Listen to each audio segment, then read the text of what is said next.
Midnight, our overseas correspondent and friend Stephen Ben-Danoon. He's an author and journalist. His work focuses on the Middle East and Israeli wars and conflicts, as well as NATO, European, Russian tensions, with a special focus on the Ukraine conflict, which seems to be escalating. We'll get into that in just a minute. He's authored 2 books under the name of Stephen Danoon regarding Israel's past, present, and future battles.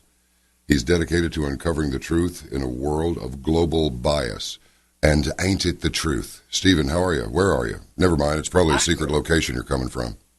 Exactly. Doing great, John. Great to be on Caravan to Midnight and in Eastern Europe right now, and keeping everything stirred up over here. Very, very, very busy time here. Be in Israel here the next couple of months, but we've been in all points in between, John, ever since we talked last. Been in France, everything, covering UN Resolution 2334, etc. Let me have a clarification on something. Just because the brain cells, have you been over in Ukraine? You know, sometimes the brain cells don't regenerate as quickly as they go away. Have you been to Ukraine like recently, like actually on the turf? I know you're right by them, but no, John, it's dangerous for me to go into Ukraine. I'm already at the point now that the Kiev government is not very fond of me. I've been blacklisted by the government there. So the only way I can get on the ground is going through Moscow and coming in from the backside there. But I do have several good friends that are journalists that are there on the ground, including Murad Gazdiev with RT. He's a close friend, and he keeps me informed even before it breaks sometimes on RT on the things that are actually happening there on the ground. Not very good right now either. For either side, I might add, John. I mean, they are all Ukrainian citizens regardless of the side that you might think is more honorable in this case. Is still, there's a lot of innocent people that are dying as a result. And Poroshenko, the acting president of Ukraine right now, has definitely upped the ante, John, in this battle. He has moved some very, very large rocket systems there to Advika, which is a little city there it's in an area called Donbass, right next, only 10 kilometers from the town of Donetsk, which is where the main separatists are there. And he has really intensified a major battle in this area there, and a lot of people have died as a result, far more than what media is reporting. Let me just fire off a bunch of questions just so we can get some dots up here on the board and start drawing a picture. First of all, who's arming the Ukraine government? Whose rocket systems are they? Well, the thing is it's difficult to say. They don't want to really to admit to it. The U.S. has agreed to send in weapons to them, but as of yet, they have not outright said that they would give them more lethal weapons, which is being pushed by John McCain and Lindsey Graham, both senators from the United States. They were with Petro Poroshenko recently, and we were listening to the Russian side of the interview there, or Ukrainian interview. The Ukrainian language is very similar to Russian, so Yana listens to that. And they very much, both McCain and Lindsey Graham said they were going back to Washington to pressure the new administration for a major offensive against Russia in 2017. And an offensive against Russia. I think that's more. Sorry. Yes. An offensive against Russia. We just heard a report that, now, look, it's just a report. I don't know. I can't verify this. I have no way to verify this. That's why we talk to you. But what's all this about Putin putting his Air Force on alert on account of these drills that NATO continues to conduct over there? Well, what is this all about? Stephen, the point is, okay, you just nodded, so that means he did put him on alert. So yes, he did. I got to ask you this. Who is it that wants this war? Who wants this? You know, John, here's the big picture on that. If we look at who wants the war, it is definitely part of a New World Order globalist system. I had sitting with me here a very high-ranking scientist, and I won't call his name on the broadcast here for his own safety. Okay. But he sat with me recently. He's from Germany. He has worked with some of the inside. He's been a part of CERN. He's been a part of government plans. And he shared with me, because I asked him point blank, I even asked him if he would be willing to do this on Israeli News Live, but he declined to do it on Israeli News Live. But I asked him, what is his opinion that is going on with this conflict between NATO and Russia, the buildup, the basically the reigniting of a Cold War? And he said to me, he said, this is actually part of the New World Order plan. He said, they're all aware of it. Putin is aware of this. Donald Trump is I think is becoming more aware of it. I don't know if President Trump was aware of this when he first went into office. It seems like most leaders never know at the beginning, but he's becoming aware of what the plan is. But he told me, he says, the whole idea was to build up a nationalist spirit and then to cause the three major world powers to go at a head-to-head in a battle to basically destroy one another. Not completely obliterated, but to destroy each other enough to where they could say, this is why we need a new world order. See, the nationalist spirit has done nothing but cause chaos. And I was blown away by this. I said, are you telling me this is something they've been planning? He said, Steve, since World War II, he said, after World War II, right before World War II, he said the plan was to take out Germany because Germany was considered the one superpower and they had to destroy that one superpower. He said then as they began to build up again, they saw that the only way they could ever bring around a new world order is they're going to have to do away with Russia, America, and China, because these were the three growing threats that would, I say threats, they're not threats so much to each other, but they're threats to a new world order, which was on the table since after World War II.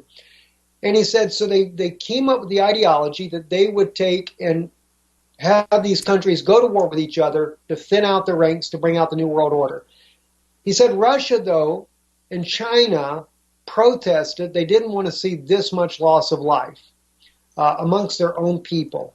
Then he said they switched over to the global warming agenda, to say that the climate change agenda, to say that we were destroying the planet, and as a result, we need a new world order because of destroying the planet. Now, that's been pretty obvious, John. Most people can see that one. But then he said, what's happened, though, now, he says, now, this is just my guess. He said, as I'm watching what's happening with NATO now, and he said, as many people kind of woke up and found out that, hey, this whole idea of climate change is just a crock. And he said the people woke up to this. It's not as realistic as they portray it. He said, not to say that we don't have climate issues, but it's not as realistic as they're portraying it, and the people are not falling for it. He said, I think we're back on to plan A as it was to begin with, because plan B didn't work, and plan A they didn't want to do. He said, but I think they're going back to the drawing board and say, we're going to take it out with the rising of nationalism, and then take out these countries, and then we can unfold the new world order. Out of chaos, they can bring the new world order. Yeah, but who's going to run it? My question is, who's going to run it? If you get China, the United States, and Russia all getting it on, who's going to run it? Like Mexico or Switzerland, or who's going to do it? Finland, maybe, something? That's a good question, John. And here's something I'll throw at you, just something that happened to us the other day that kind of make you really think a little bit. And that is, we have a system with our company, as far as our news company, that when we do our taxes, we just set it up recently to where it comes out automatically every quarter. But my wife tells me, she says, what is Switzerland? With our company being a U.S. company, a U.S. news company, why is Switzerland debiting our account in America for our IRS taxes? So, what? Does that have anything then to do with the possibility of what you just asked? Who's going to run it? Yeah. Or maybe a central location, perhaps, John? Maybe Switzerland does have something to do with this. But it was the Switzerland bank that the IRS used that debited our U.S. account for our IRS tax payment in America. That's probably just a correspondent bank. That would be my guess. And maybe so. It is interesting, but I mean, it just seemed odd, though, to me. I'd never seen that before. Never. Yeah. So, but it goes back to the old saying, though, John, and this is what's kind of interesting when I say this, because, we've always seen a lot of documentation that comes out as far as the world system works. The IRS pays the taxes to Britain, and that the United States is really still a colony. And this is, for me, this is supposed. I can believe it to be true, but I have no way to back it up or prove it. But then they say Britain turns around and pays their taxes to the Swiss, and the Swiss pay it to Rome. Whether or not this is true or not, I have no idea. But it's just kind of odd that Switzerland ends up in the middle of this whole crisis. But let's go back to the idea. Who is the one that's going to run the New World Order? Well, it's obvious that when the Pope of Rome came to the United States and spoke at Congress back a couple of years ago, that he wants to be the head of at least the religious side of a New World Order. We know that Pope Benedict talked about that the Vatican should run the New World banking system. And I've even been told by some insiders that I know, John, that the whole idea of the Russian plan that they were putting together called BRICS, which was Brazil, Russia, China, etc. This was supposed to be part of that new monetary system that they were going to eventually place the monetary fund, the IMF, with. That was part of a new world order, but they're just making it look like it's not. I don't know. I really don't know. I know that here in Europe they're going to a total cashless society. I do know that's true. And that's something that's kind of catching people by surprise as well. By 2018, we will be cashless all across Europe. There will be no more cash money used in Europe at all. Oh, brother. Wow. Just a couple of guys strategizing the future of the world. I think that Vladimir Putin is not the kind of guy. He'll fight, man. This guy will fight. You're not gonna intimidate Vlad Putin. He won't do it. He will. I don't believe this guy will do it at all. So I'm just, Stephen, here's where I go with all of this. These people, I don't even know if people is really the operative word here, but they really seem absolutely willing to risk everything over a really shoddy replacement for the current world order. I mean, I fail to see, even if power is the ultimate goal, power and influence. Well, I mean, do you want to be king nothing or what? Because if we start up a big fling with Russia and then China will get pulled into it, I mean, how many times we've been warned, do not force Russia and China into an alliance. If you do that, you're in trouble. Russia and China in an alliance against the West, you talk about mutually assured destruction. And I'm just wondering, I mean, has anybody thought this through? Certainly somebody has decided, yes, well, we must do this. It'll be like a forest fire. After the blackening of the earth, then the green shoots will begin to come up through the ashes and we will have a new forest. Yeah, but, the growing period's going to, that stupid analogy that the nihilists keep using, the forest fire analogy. Do we believe these people really think that way? Because I'm beginning to think they do, and it's insane. Well, John, this is what's really, I've tried to wrap my head around this entire situation that is going on. First off, let's address what you said about Putin. He's not the kind of guy that's going to play around, and that's absolutely 100% accurate about Vladimir Putin. I have a great respect for him as far as the way he's run his nation. Economically, he is an economics major. He's done a very good job. He's kept the country together, even with all the sanctions that are just pounding him into the ground. But that in itself, the fact that sanctions are not being lifted, which I kind of hope they were going to be, is only giving him all the more reason to do to launch an attack. He does have a slogan. And he said this to a journalist gathering one time a couple of years ago. He said, "Look," he said, "don't force your ways on us." And he says, if you try to force your ways on us, he says, you're going to be dealing with someone you don't like. And he said, of course, another statement that he makes is that he said that if you're in a fight, or if you feel like you're fixing to be in a fight, he said the best thing to do is to throw the first punch. So he's letting us know automatically that if he feels like he's fixing to get hit and get hit hard, which if I were in his shoes and I had NATO building up as much as they are on my border, then I would definitely feel like that there's a major threat. Because it's not just anymore limited to the Baltics anymore, John.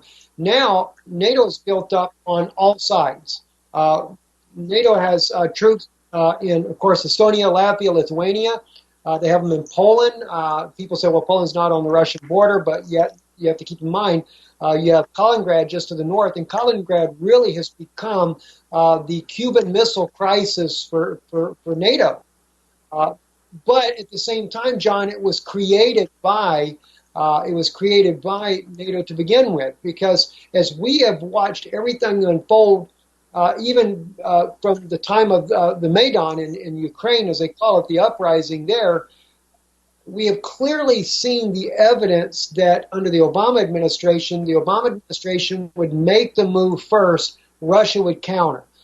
But when we got to Kaliningrad, that was the big counter that Russia did that really scared the bejeebies out of all of European partners at that point, because when they moved in all these troops, then what they did is they turned around and they put nukes over there in Kaliningrad, and that became the Cuban crisis of Europe. And now we have Donald Trump in power. So the question is what's going to happen as a result? Is Donald Trump going to be like Kennedy and hold a ground regarding that? Who knows? Because, see, they're not talking about it, John. They're not talking about the fact that Kaliningrad is really the major issue right now in Europe, but it's an issue that they created on their own. Now, though, Russia has moved troops into Romania. We already knew they put in the defense missile shield over there under Obama's administration, but just here in the last week or two, the Trump administration has moved in troops. They ported in a destroyer into the Romanian port there, as well as in Greece. And all the while, you know, what's really concerned me is it looks like Trump has tried to, or, you know, at least from verbal talk, he's trying to diffuse the situation. But when it comes to the actions, the situation is not being diffused at all, John. And what's really concerning me then is who's really in control? Who's really calling the shots? Because as I watch, just to give you a little example that concerns me, I watch Trump, for example, he signs an executive order and he says, out of 7 nations here, which actually was signed by Obama. It wasn't even signed by Trump originally. Trump just enforced it. 7 Arabic nations cannot enter the country, temporary ban, until he could sort out how to deal with all the refugee and the different immigrants that were coming in. He wanted to find a better way. All right, I understand that. I don't necessarily say it was the smartest way of doing it, but I understand what he did. And again, he got blamed for something that Obama signed. Now, at the same token, though, one federal judge overrode his authority, and now his executive order means absolutely nothing. Same thing in Israel. Netanyahu tries to keep the group that's living there in Amona in their own place, but the Supreme Court overrides the prime minister and his entire administration. So, and we see another thing that just recently happened with Trump again. Another court ruling overrides his authority again. So who's really in control? Yeah. And if he's in control, if he's the one that is talking to President Putin, trying to defuse the situation, at the same time, even his own administration, they're saying that, okay, we're not dropping the sanctions unless Russia leaves Crimea. And Russia's not, and even Trump said in his pre-election campaign, he said the only way Russia would leave Crimea is through war. He knows that. There's no reason for them to leave that. Stephen, you know what this is? You know what I really think this is, bro? I really believe that this is just because this is stupid. If you look at it from the outside, they know what they're doing. Oh, yeah, they've got their plan, all that. But all of this is, to me, in the broad strokes, is they've created a little Vietnam for Vladimir Putin to deal with on his western border. That's it. You know, they've created a little Vietnam, just a little continual thorn. I mean, we installed that. John. Sorry? It's all about money. Yeah, I mean, well, look, and for people who are going, you know, what the hell do I care about Ukraine for? You should, only because it's these little things that that set off big things. Just remember, causes are smaller than their effects. You and I don't, you know, maybe we have empathy for the Ukrainian people, but look, you got to look at that. You got to look at the history of the place. They're still not okay. Russia's still stung from not being. They are. They're still stunned from not being included in the Renaissance. So, you know, we have a bunch of years go by, and it's all of that. And then you wind up with the, let's fast forward to the Bolshevik Revolution, and then let's go into the full-blown Soviet iron boot on tender neck period. And Joe Stalin starved how many million people in Ukraine, Stephen? A bunch of them. He starved them out. Starved them to death. The Ukrainians want to be left alone by the Russians. They're not over it yet, okay? So, and Ukraine was established as a nation again in what, 95 something? So so what is the point? I mean, Russia's not threatening to roll into Ukraine and then, hey, we got Ukraine, let's go ahead and let's just keep rolling west and roll on into Western Europe. No big deal. They're not going to do that. Number one, they got the muscle, but they don't have the money. There's nothing good can come from this. I kind of think that people have abandoned this conquest for the sake of conquest. If there's not a payoff and if there's not a paycheck somewhere, they're not going to do it. So the question is, why? Why taunt Putin's Russia? Why? Well, you know, so they can install the New World Order. Okay, but that still doesn't make any sense. The New World over what? You're going to rule over worldwide disorder? You're going to cause another. You're already having enough problem with refugees and migration all over the place. What do you want to cause more of it? I mean, is this just a case of some maniacs wanting to watch the world burn, or what? I don't see the strategy. I see the tactics, but I do not see the strategy. But, you know, John, you're right. And they're really, from the outside mindset of it, there is no strategy to it. Unless there's something even beyond the forces on our earth itself that is influencing this whole issue right here. And John, quite frankly, you know, if we would have had this discussion, say, a year ago, I probably would think that was a ludicrous possibility. But more and more, some of the things that I have been discovering as time goes on, and in some of the people that I have met that have been, as we could say, to the top, that have the credentials and credibility to prove that, this does have much more to do with entities that are not of our planet that are calling the shots on this. And that it's not, and here's the thing though, John, it's not so much a war with Russia and the United States. It's not a war with Russia and NATO. It's not China, whatever the case may be. It is literally, if you were to say this, maybe it would make sense. Let's say for those that are Christians that might listen to your program, John, would say demons. But in reality, what is it? It's like aliens. It's demonic beings from another world, and they are warring for power on this earth. And that's what it looks like to me, John, that it really is. And unfortunately, as a human race, we are caught as pawns in the middle of this battle, and half the human race has no idea that we're in the middle of a battle that has nothing really to do with us.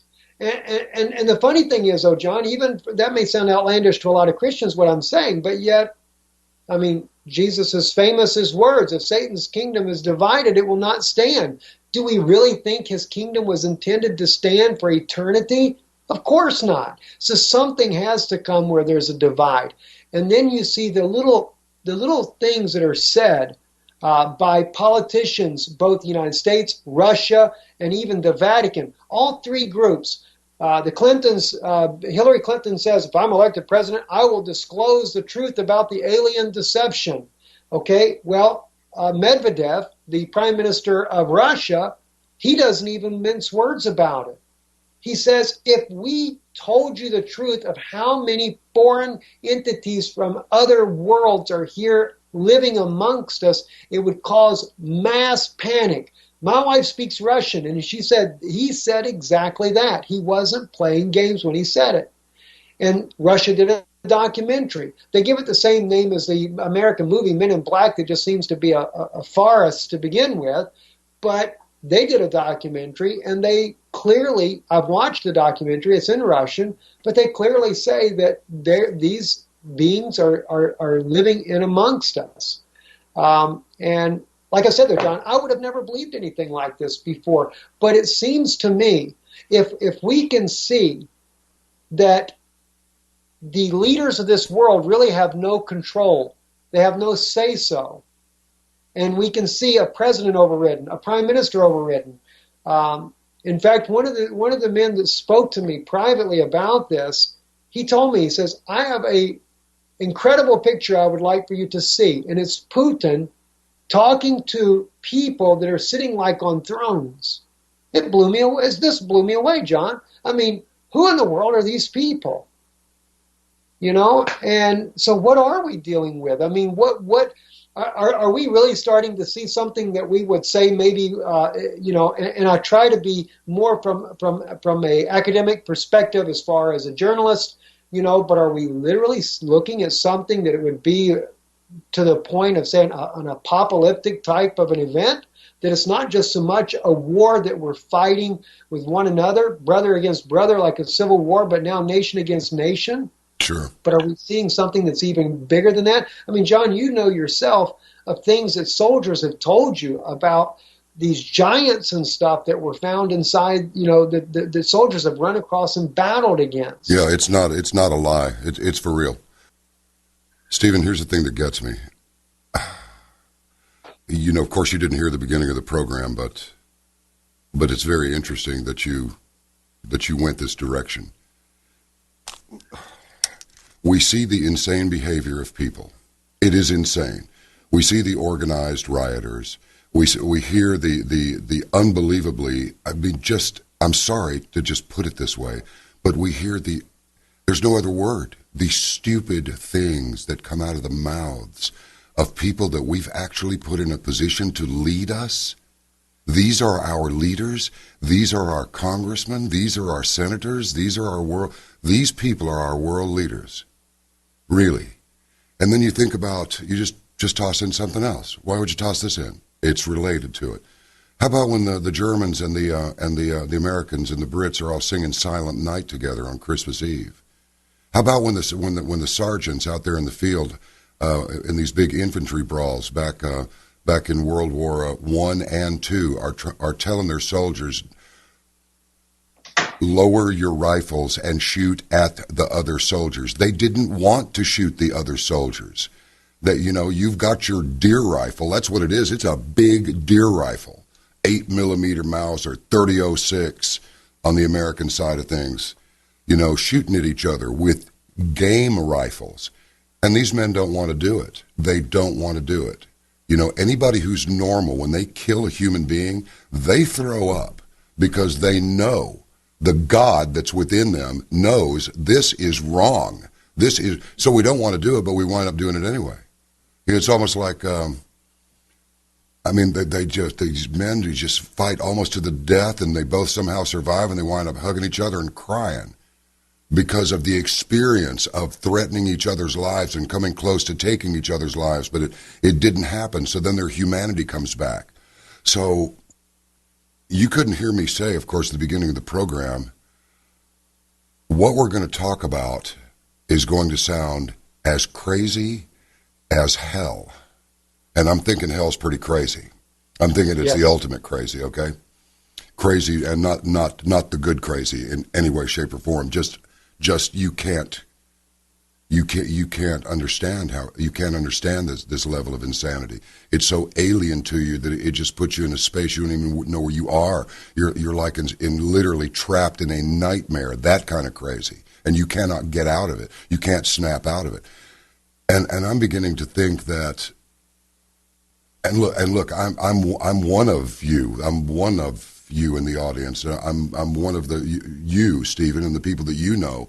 So it's easy for me to go from because you're in the same way that your eye can only focus on one thing at a time. You think you're seeing the whole room, but you're not. Your eye can only focus on one thing at a time. It's quick, but only one thing at a time. And so go your thoughts as well, which is why in Scripture it's like stay immersed in prayer so that you'll be in that state. It doesn't mean go walking around on your knees with your hands together all the time. That's not what that means, in my opinion. But you can't help but separate, okay, I want to talk to the Lord now, and I want to have a moment of prayer, and oh, that guy over there, he's causing problems, and look at this idiot politician over here. Your mind can only go to one place at a time. And so we go, oh, I don't want to hear about CERN and UFO guys trying to influence world events. It's like, I think that we must look at this now. Because if you go back to Scripture and talk, so we're not fighting against flesh and blood here. Why would something like that even be written? Just because it kind of sounded good? No, it's true. Remember, we don't know where we were. We have no conscious memory of where we were before we were born. And we certainly cannot project ahead. Maybe a few people can because they've got some special skill. They can see where they're going to be when they pass from this physical life. But we are in this life, in this world, in a situation we did not create that we know of. It could very well be that we were all together with Father and that we talked him into coming down here. He made a bunch of creatures and we said, hey, Father, can we have a physical life? And he thinks, well, that might be a good way for me to experience myself. Sure, I'll do it. We don't know. We don't know what happened. We don't have those memories available to us right now. Again, I say some people do. Who knows? Maybe the Dalai Lama does or certain yogis. I don't know. But I believe you are entirely correct because on the one hand, you've got people slugging it out, stabbing women and raping and killing and all of this stuff with their crude AKs, which is a really good rifle, by the way, but it's still a crude weapon. It's just a rock thrower.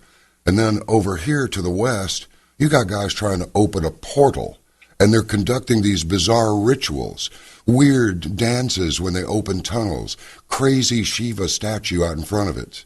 Even these companies like this investment company Cerberus. Well, Cerberus is the dog that guards the gates of hell. Why would you name your company this unless you were really into it? So now I probably sound crazy as hell, Stephen, but the thing is, I think we're getting short on time here. Because we're being manipulated. We think we're in control, but we're really not in control. What you have just said, effectively, is we are just bystanders. We're just kind of the victims. I don't think you wanted to use the victim word, or you would have. But we're victims of circumstance, as Curly would have said in a Three Stooges deal, which is really more poignant now than ever before. That's exactly what we are. We are victims of circumstances that have been created not by other men and women. Well, John, we can go deeper, and here's what's interesting. First off, you brought up, and I think we shared this on your program before even, about where Paul said we wrestle not against flesh and blood, but against principalities and dark spiritual weakness in high places. If you actually look at the Greek words in there, he's not talking about earthly beings whatsoever. He is literally talking about a force from outside of the realm that we see with our natural eyes. But there are several things that have happened to me since I actually shared that with you last time, John, and this goes even deeper with what we're looking at now. Not long ago, my wife interviewed on her channel, is actually a good friend of ours, Harold Kautz. And Harold is a German physicist, and Harold speaks on what is called black goo. It's literally liquid black crystal. And if I'm not mistaken, John, I've even been told, it may be true, may not be true, I don't know for sure on this, I haven't researched it, but this is also what is used in a lot of computer screens, television screens, is liquid crystal, which they say is from black goo. This is a nanoparticle that can be broken down even into an airborne substance, but it is a programmable particle, and it is. I'm not a scientist, so I can't go into it as deep. I could definitely get Harold with you and get you hooked up with him, but they're able to use this to enter into the human body. They can make it airborne.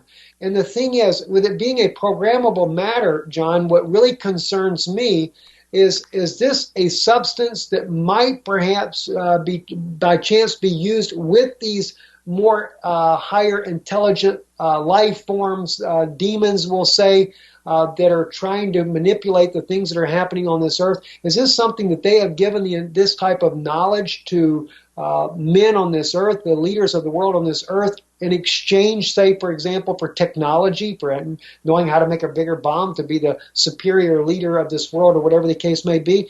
Because here's where the danger of that lies. From what Harold explained to us, that this, he said, is the most wicked and evil thing you can get into. And I know a lot of people have different opinions about Harold, but they really just don't know the man. I think they should hear him out before they make judgment on him, because he's been into all kinds of things. You know, some people say he's like New Age, stuff like that. But he has some very valuable information. One thing he says, he knows for a fact this, as they call it, black goo is used there there at Mecca, inside of that big square box they have. They have the black goo there. It has got such, he said it has such a radiance of evil. He said Hitler was even, supposedly Hitler used it himself, the men being unknown, but his soldiers, he would get them near this substance in order to cause their minds, to program their minds towards evil. Now keep this in mind, John. A lot of people, and this for the Christian audience that might be listening, people know that Satan said he wanted to sit in the temple of God and be worshipped as if he were God. Now, we normally think of a third temple in Israel, and this is the place he's going to live in, and some Antichrist guy is going to be on the throne there. But you know what? A lot of people forget. God is not the kind of God that goes and lives in a house made with hands, is he? He said that. He said he lives in a body. A body has thou prepared for me, and he wants to live in human beings. The true Father of us all wants to live in us. The kingdom is within, for example, all right? Well, if Satan wants to be like God, he's not interested, John, in sitting in some building in Jerusalem trying to run the world from Jerusalem per se. He's wanting to enter into the human body and gain control of our minds. I think you just might have nailed it, Stephen. That's what he's doing right there, John. And I never thought about that before until now. Harold didn't tell me that part there. He just shared with me what this technology they have can do. And he says they're trying to get it into the human beings so that they can turn the human beings against one another. Maybe that's what they've used with ISIS in the Middle East, because you're talking about turning people to a point, John, that even children, they're using children to kill grown-ups, or they're beheading little children, the men are. How evil can you get to take and do that to a child? And then to know that the Obama administration, for example, was backing these type of terrorists along with the Saudis and the Turks and the Qataris there right there inside of Syria. And I can't say that Bashar al-Assad is some saint by any stretch of the imagination, but I will say this. Although there was not a freedom of expression in Syria per se, at least the Sunnis, the Shiites, the Christians, the Jews, they lived in somewhat harmony together. Not perfect, but they at least lived together and didn't kill each other until somebody in the Obama administration his hand was forced in order to stir the pot over in Syria to destabilize everything. So I think, John, the picture is far beyond that of just Putin and Trump hating each other, because they don't. I mean, honestly, Trump really seems to like Putin, and Putin seems to like Trump.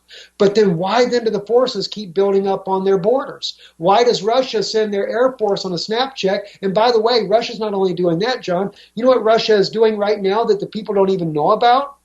Inside of Belarus. Belarus is that little country that borders on along Poland, that is a very close ally to Russia.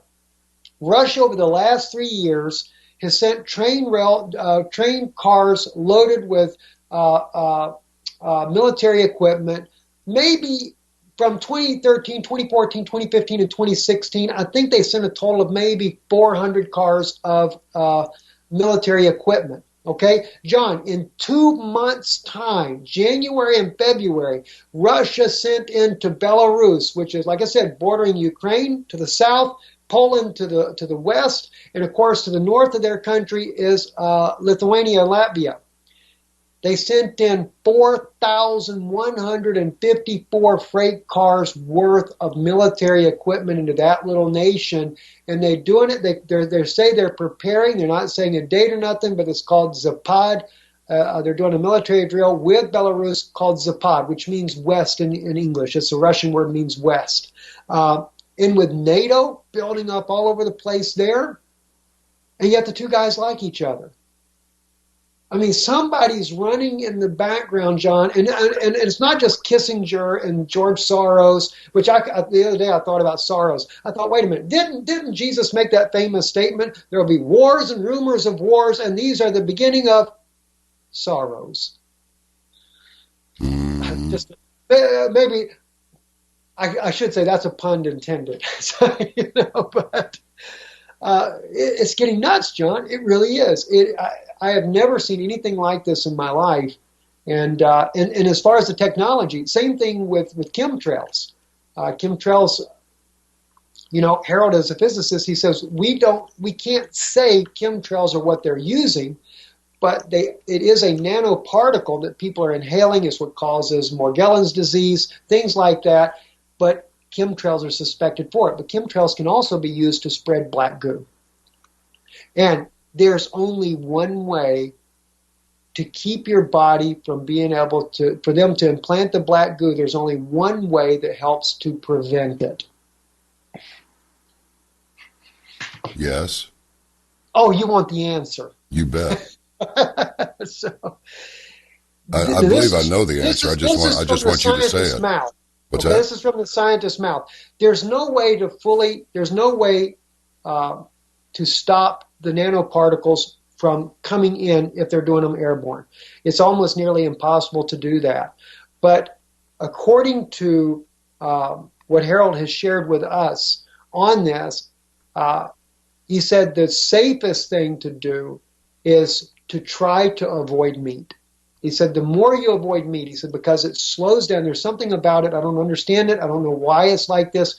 But he said it helps to, there's something about the way our bodies, what we eat, will help protect us against that. But it does not stop from being infected with these airborne particles. But there's something about, I guess, the way it travels through the human body. I don't know. I don't know if that's a full sure thing or not, John. It's just something that he said. I can't say. I cannot say 100%. So I don't tell people to go stop eating meat. That's up to them what they want to do and everything. And certainly the Bible give a permissive will to do that. So it's not like that you have to stop doing these things. But this is something that he says, and we do know for a fact because my wife had a friend of hers that did what Harold said because she had Morgellons disease from some of these nanoparticles. Now, that wasn't the black goo. It was the other nanoparticles from the chemtrails. And she did do like he said, and she went to to cleanse her body, I guess is the better way to put it, John. It's maybe not that you have to do something permanent, but to cleanse her body, she went to a vegan diet, and it actually delivered her from the Morgellons. So there's some kind of connection between the two. So I guess you would say more in line of the fact of cleansing the body, not so much that this is something maybe that you have to do on a permanent basis. But we're definitely dealing with some very serious issues there and that's going on. And John, the other thing that comes down to that, I think about there's very serious things that are coming up. And I've seen different people that have had near-death experience that have talked about that after a world war that would be ignited between Russia and the United States, that would only be the beginning of the sorrows, not George Soros in this case here, but that the next thing will be a demonic war that will actually happen on this earth because these demons are in human bodies. And I know I'm kind of jumping around, John, but there's one thing I do want to jump back and mention here. I mentioned just a little bit ago, though, that I believe that this is that the people that are in power that want to be say, leaders of the world, no different. Putin, President Xi of China, President Trump of the United States, or former President Obama. These people lust for power.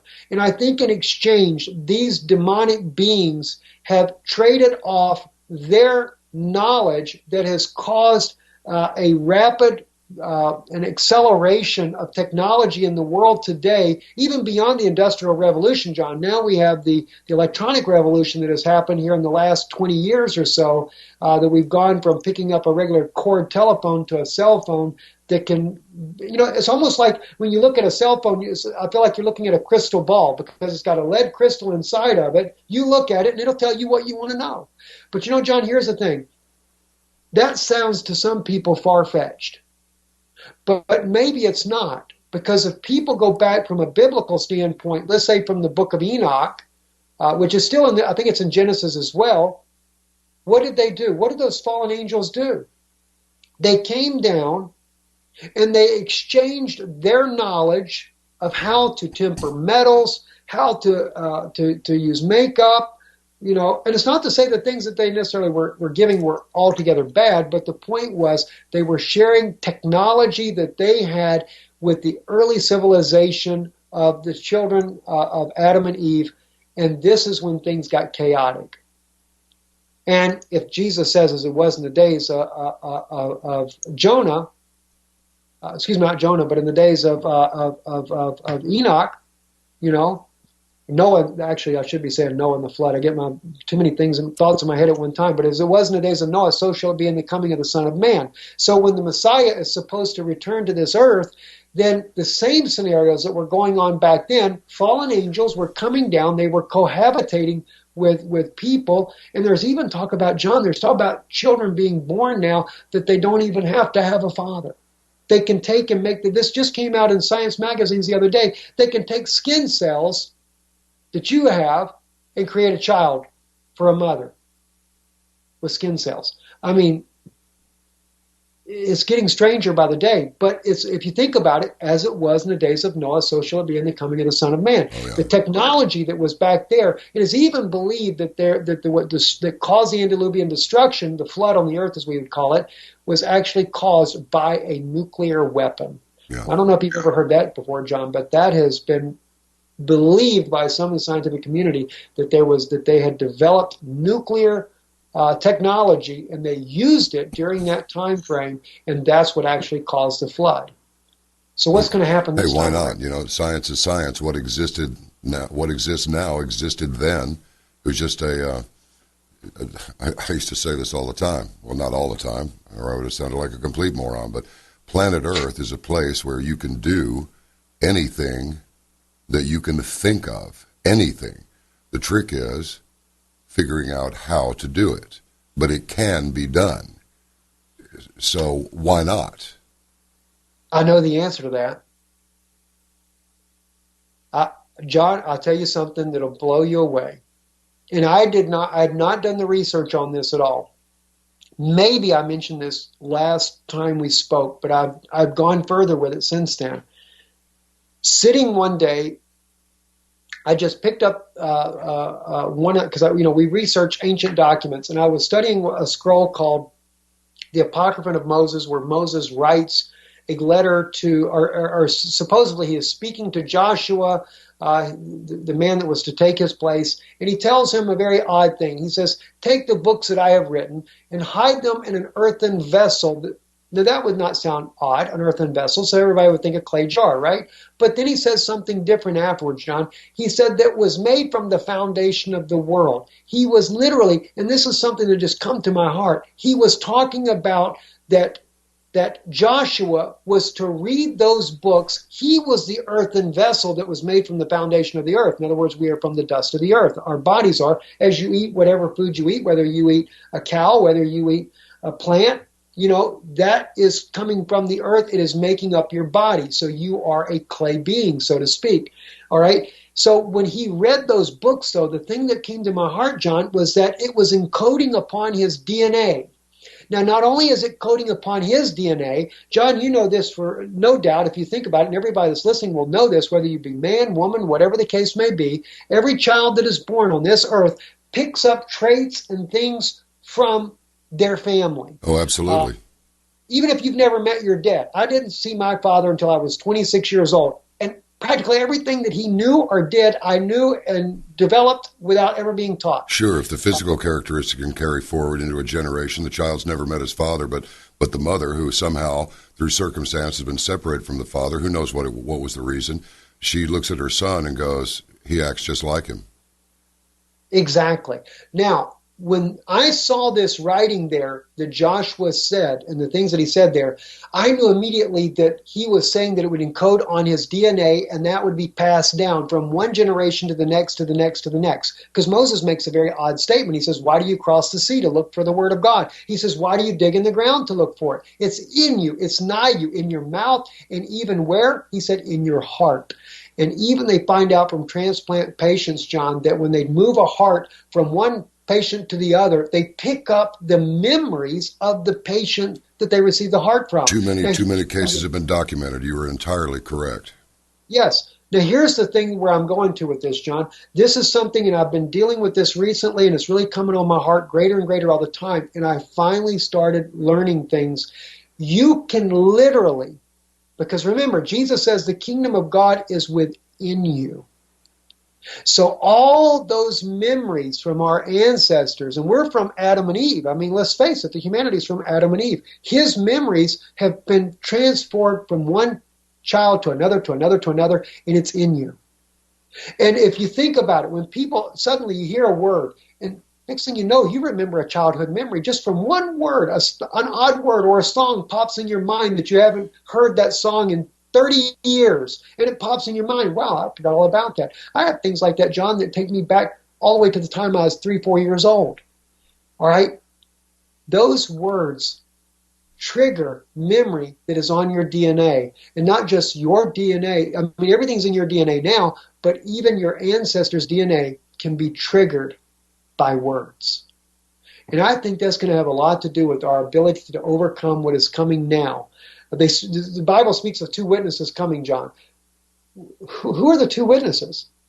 You know, they're supposed to, and in one place, John, here's a weird thing. In Micah chapter 7, it speaks of one of those witnesses that he takes the rod of his ancestry. Now, the funny thing is, in the Hebrew language, John, that rod is not a stick made of wood. That's a mateh.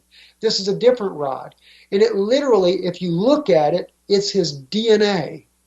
And he will lead Israel, but yet he will do exploits like no other time in history, greater than that of the time of Moses when he took the children and crossed the Red Sea.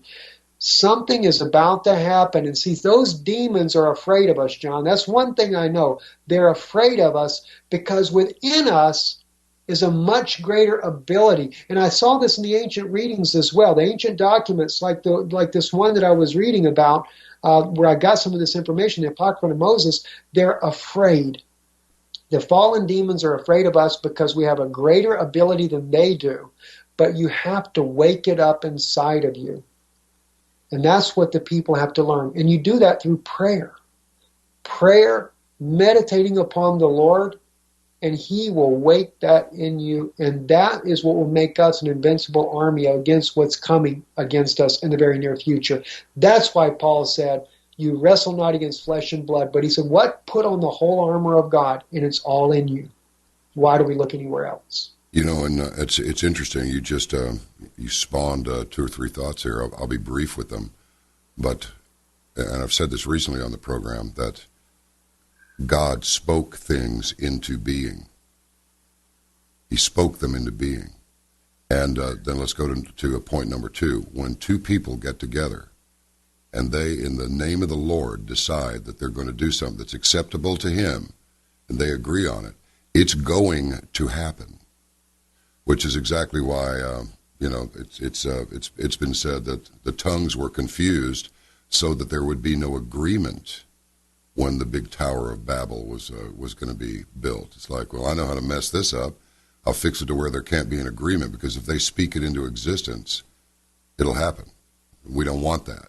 I mean, this is a very crude interpretation, but it's simply not necessarily crude, but simplistic.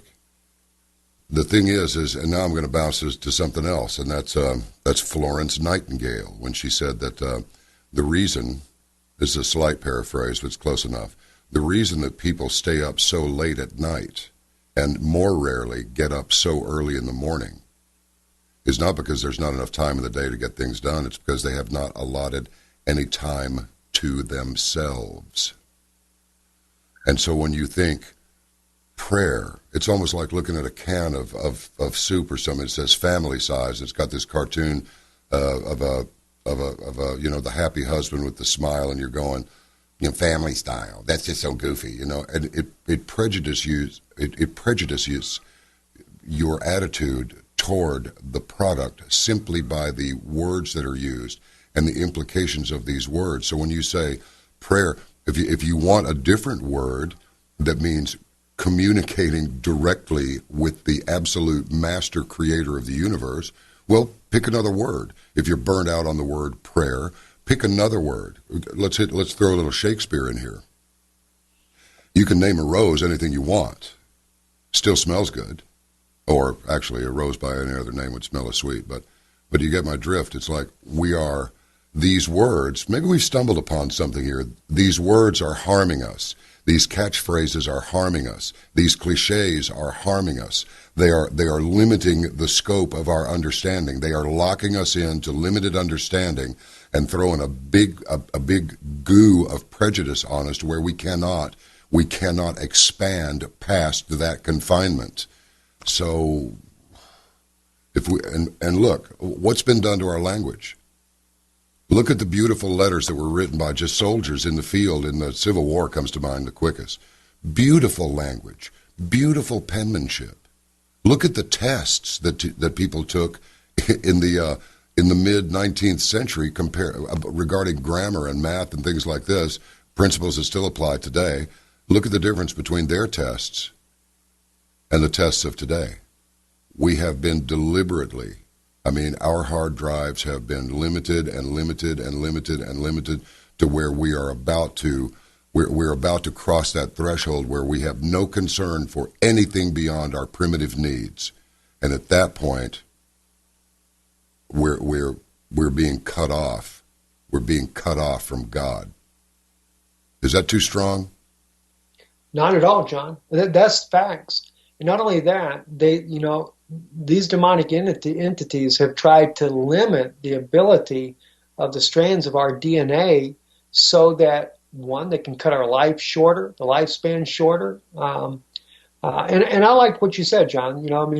If people don't want to say prayer, of course, I'm not afraid about it, but, in reality, what is prayer to begin with? It's a meditation upon the Lord. It is focusing on Him to get, whether it's a worship or whether it's to get an answer to a question you have.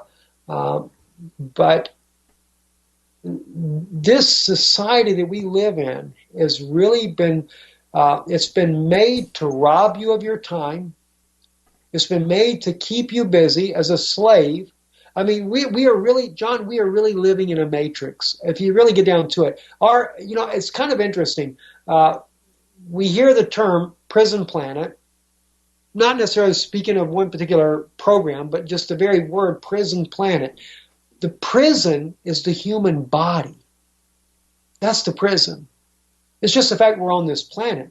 This body we are in, when you go to die, and I know this for a fact because I came to that point once before, when your breath leaves your body, you feel like you are inside of a box and you feel like you're trapped.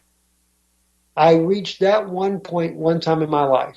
From a heart attack, I stopped breathing, and the next thing I know, I'm still in the body and I hadn't left the body yet, and I felt like I was imprisoned. And John, that's what we really are. We are in a prison, living on earth, and this is not what we were meant to be. You made the analogy earlier on, John, and I think it was a beautiful analogy. Where were we at before we came here? And I'm not saying that I believe in pre-soul existence or anything like that. I think sometimes we can limit our abilities because of doctrines that we've been taught.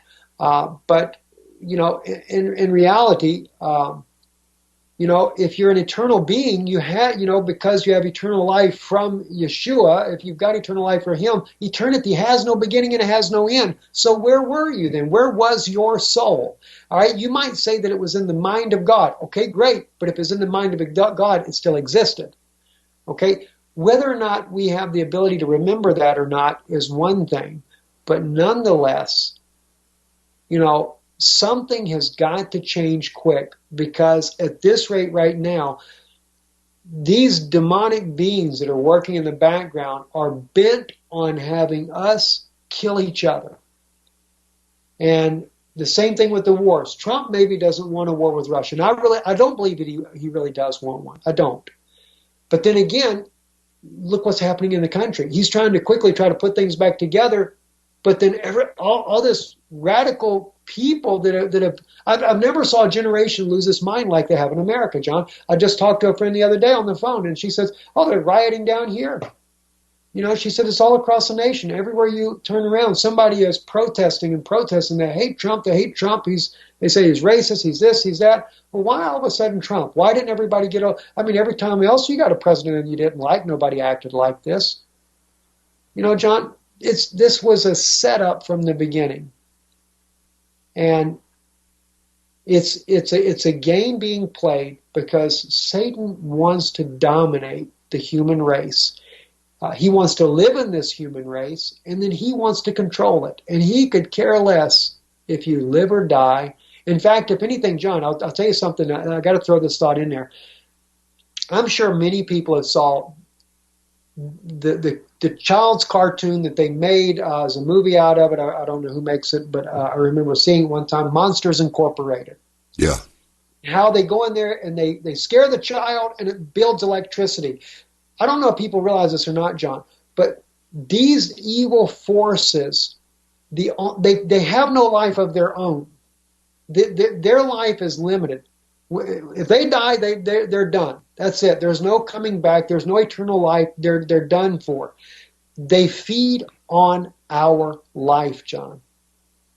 They feed on our fears. That's what gives them energy. And this is another reason why, John, I don't know if people know this or not, but this is, and I'm sure you've probably talked on your program before about things like this. This is why they do human sacrifices.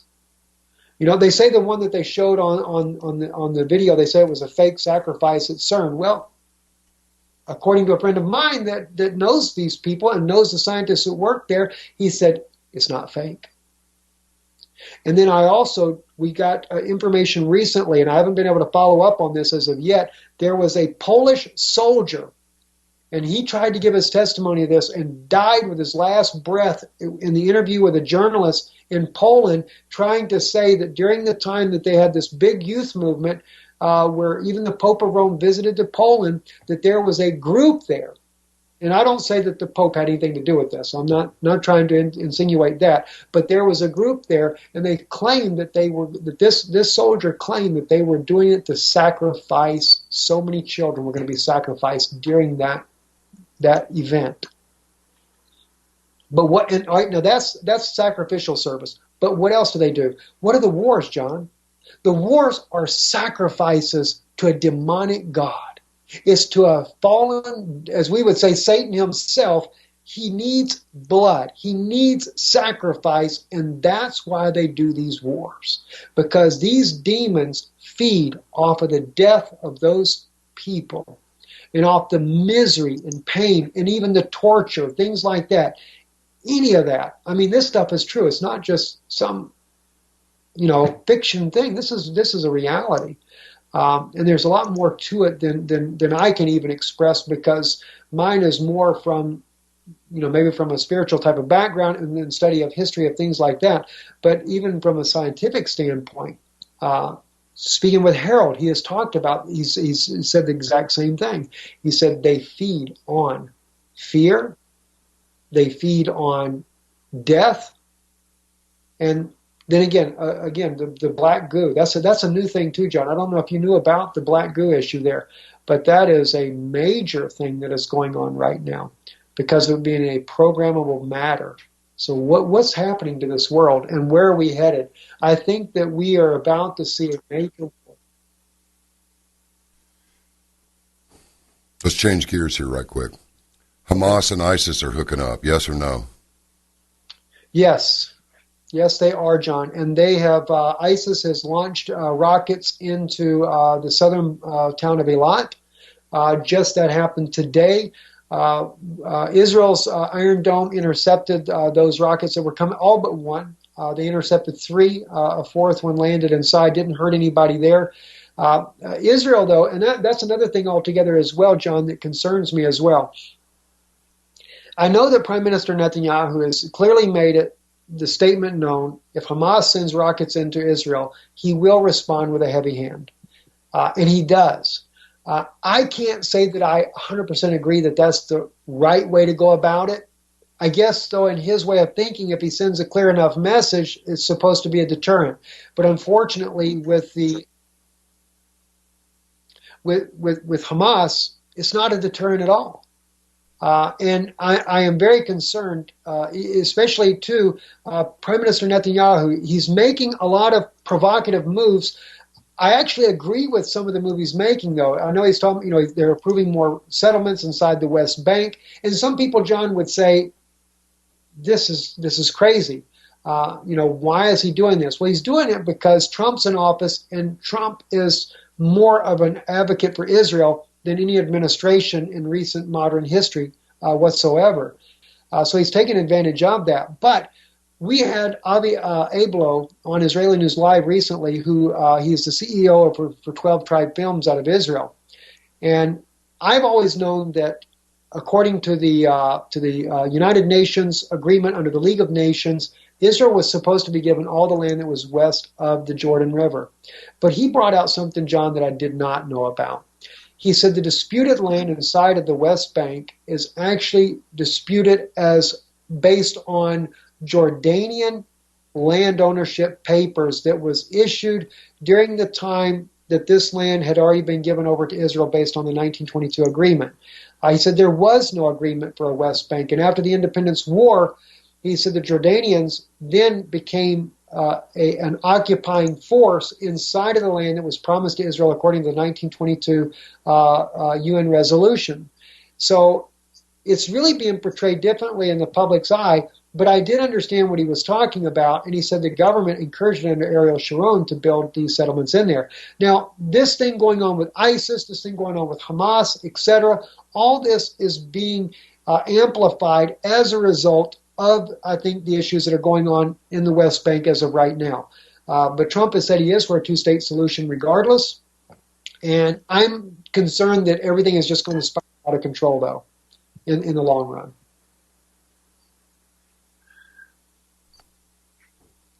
All right. Your audio signal, I don't know if anybody's hearing this out in audience land, but everything looks okay here electronically, but practically speaking, in other words, there's volume and there's apparent volume, and your apparent volume seems to have diminished just a little bit. So all right, now we've discussed many times the significance of Israel and its position in that part of the world. So, how do we tie? How about that? Abstaining from the vote on whether or not to condemn Israel for the settlements. How about that at the UN? And now Mr. Trump is talking about, you know what, I think I'll just cut your money off because I think we've had about enough UN for now. And then I understand Mr. Trump told him, listen, stop announcing that you're building new settlements. Would you stop that? It's just making everybody nuts. So, I mean, look, I know that the mine car is rolling down the rails. I know we're headed somewhere. It's just a question of speed and how hard the sudden stop is really going to be. But have you been able to determine any kind of a timeline for any sort of significant conflict over there? Because it's just sort of simmering on the back burner. There's always a little bit of conflict going on. It's never really completely calm. But, I think maybe this is really the question, Stephen. Who's pushing this conflict over there? Is it that Israel's trying to expand? Or is it that there are outside forces trying to make Israel contract some more? I mean, what's driving the conflict there, I suppose, is the only salient question I can even form. John, it's actually twofold. There's two different sides that are pushing this conflict, and I think they're working together. And this is going to shock a lot of people, what I'm going to say on this, because although I support Israel, I support their right as an independent nation stuff, but at the same token, I can see there are certain factors working inside the Israeli government that are intentionally trying to bring a conflict, as well as there are factions that directly out of Rome, in my opinion, that are working with the Palestinians to create a conflict from the other side as well. And we actually got a new article that just came out that proves Rome's involvement on the Palestinian side.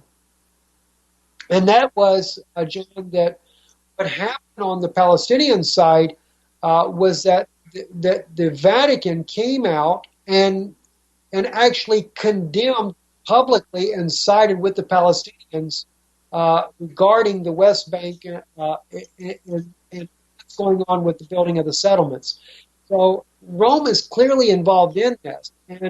But Israel, what's kind of funny, though, John, is when we look at Israel, one thing that really caught my attention recently was a prophecy from the book of Joel.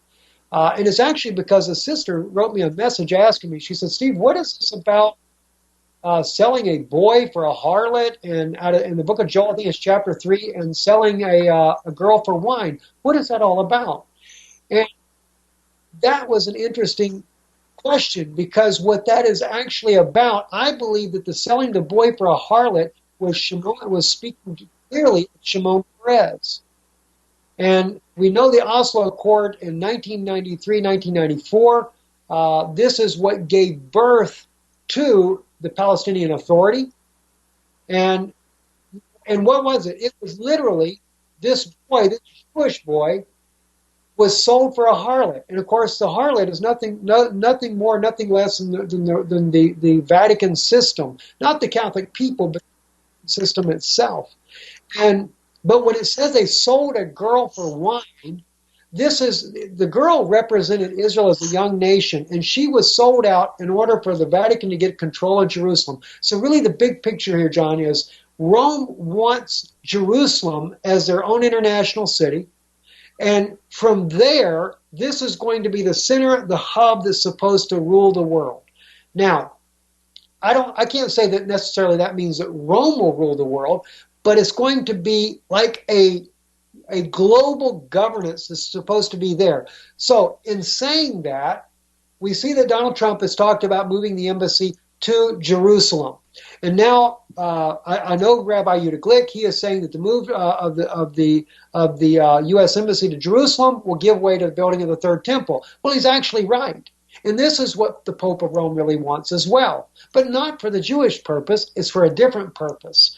But here's the thing, though, John, that most people don't even know about. This whole idea of moving the U.S. embassy to Jerusalem was signed in 1995 after the Oslo Accords were put into place. It has nothing to do with President Trump wanting to do it. He's just trying to speed it up, is all it is. Why did they plan this in 1995? Because according to the Oslo Accord, they were going back to Resolution 181 from 1947, where Jerusalem will become an international city. And of course, not only would the U.S. embassy be there, but other nations' embassies would be there as well, John. Because why? Jerusalem is not going to be for the Jews. As much as I would love to say it is, it's not going to be. And the only way they can bring this about is, I think, the powers that are there on both sides, not everybody in the Israeli government, so I don't think it's everybody that's in the government, but there are some key people pushing in the background, and it may not be Prime Minister Netanyahu. It might be the Supreme Court justices that have more power in the country to begin with, but they are working on bringing about a conflict in order to force a war, and that will drive the Jews out of Jerusalem so that when the war is over, they can say, okay, look, this is the way it is, this is the boundaries, we'll just live with it. And I think that's what's headed, John. Now, I could be wrong. I could be wrong, but that's my synopsis of it from my own analogy, from what I'm witnessing right now. Why else? I mean, it's just too strange what's going on. And then at the same time, it's also strange. Why would Prime Minister Netanyahu, okay, a rocket falls into Israel from Hamas side. It's a homemade rocket. Yes, if it landed near people, it would kill people, and that would be a tragedy, no doubt. And I'm all against it. I think it's Hamas's idiots for doing it. But I think somebody's pushing them to do it, John. Yeah. I don't think they're radicalized to do it. And then Israel, if you see the size bombs that they're using, that they're dropping on Hamas headquarters, and I don't know what the loss of life was on that side there, but his response is 100 times greater than what come into Israel. Why would the Prime Minister respond that heavily unless maybe someone in the background is pushing that so that Hamas will attack? It's the craziest thing I've ever seen. Or so that ISIS will come to the southern border. It's the craziest thing I've ever seen. Build a settlement. Okay, let's tear them down. Okay, let's put some Israelis over here. Okay, now let's run them off. Okay, let's run the house through here. Let's run the wall through here. Oh, the house is in the way. Oh, well, let's just tear the house down. I mean, exactly. I'm telling you, I cannot. I have looked at it. I have really tried to understand what's going on over there. I mean, I've tried. I've studied this, and I eventually just throw up my hands. I cannot get a handle on why things will just not calm down. Now, somebody will say, well, it's because the Israelis have pushed out the Palestinians, and the Palestinians are ticked off. You need to give all that back to them. It's like, no. Well, all right, then a two-state solution. And that's going to help what exactly? A two-state solution. Sounds good, but I don't see this happening. I don't know how that's going to help anything. I don't. Well, John, I think to begin with, I think the two-state solution was already done. We've talked about that before. But now here's the thing, though. Like you say, though, it really does not solve anything. And in reality, I've not done a survey to find out for sure. But I know from people that we have interviewed ourselves that as far as with the Palestinian people, many of the Palestinian women do not want a Palestinian state because they would lose their freedom. They would go under Sharia law, under a Palestinian Authority government, and they would have to wear the burqas even if they don't want to. And I mean, some of them do it because they want to. It's their choice. It's their religion. It's what they believe. That's fine. They have every right to do that. I'm not against that. And as soon as they establish the Palestinians, as soon as they establish the state officially, who do we think is going to wind up constituting the government? Well, that's the whole issue. If you look at it even from a biblical perspective, the only thing that Daniel writes about this is that there is a group that comes up strong with the small people. I think the small people are the Palestinians. So they're really just pawns in a game, John. And they're being used. They're giving them a state. They brought them in illegally from 1939 to 1946 from Egypt and Jordan in order to rapidly try to populate the land that was supposedly given for a Jewish homeland. I say supposedly, not that I agree 100% it was given for a Jewish homeland, but I use that terminology because it was like they were tricking the Jews. Okay, we're giving you a homeland, but not really. And during the World War II, you're not allowed to come in, stay in Germany and die in Holland and in all the other countries, the Czech Republic, etc., wherever they were, and just let them annihilate you. Why do they keep changing the plan? Why has the United Nations constantly changed the plan? It doesn't make sense, John. No. And, of course, the last plan in 47 was, okay, Jerusalem's going to be an international city. Now in 1993-94, when they did the Oslo Accord, they divided Jerusalem. Palestinians get one side, and the Palestinian says, we will share our power with Rome. That's something a lot of people don't know. They're willing to share it with Rome. And this is why the Vatican has pushed for certain areas. They want Mount Zion, they want the Temple Mount, they want even the Kotel, which is where the Wailing Wall is. The Vatican wants all of these areas under the control of the Palestinian Authority, but they're going to govern it. The Palestinian Authority doesn't even govern it. But even the Jewish authorities gave control to Rome of King David's tomb. And John, they might think that's absurd, but they did. They even come in there and changed all the signs in there. And now it says, instead of where the rabbi's little synagogue was, it now says World Peace Center. That was never there, John. They came and changed every one of the signs in there, and they put a police force right there to keep control so that the Jews don't dare start anything. And the rabbi that once there was protesting the fact that Rome could come in there, and any of the Catholic Church or the Greek Orthodox could come in there and throw the Jews out of King David's tomb and hold their Passovers in there, which I'm not against. I'm not even against the Pope having the Passover in the upper room. It's a Christian site. He's supposed to be a believer of Jesus. He has a right to that. But when they throw the Jews out of the tomb of David and say, and they send special forces in and they say, you're not allowed in here while the church goes inside of what they consider to be a Jewish holy site, then someone is taking control. Well, look, it's no longer the Jewish people. You know, I've known a lot of nice Catholic people, a few nice Catholic girls back in the day, so to speak. But, and they were nice. So, and I remember in elementary school and in junior high school, I think even up through high school, although, high school too, fish was always available on Friday. You know, people have forgotten about that stuff. They used to refer to Catholics as, the fish eaters, because they'd have fish on Friday, right? Well, the thing is, isn't it obvious to everyone now that the Catholic Church is very, very powerful, but not in the way that you might think?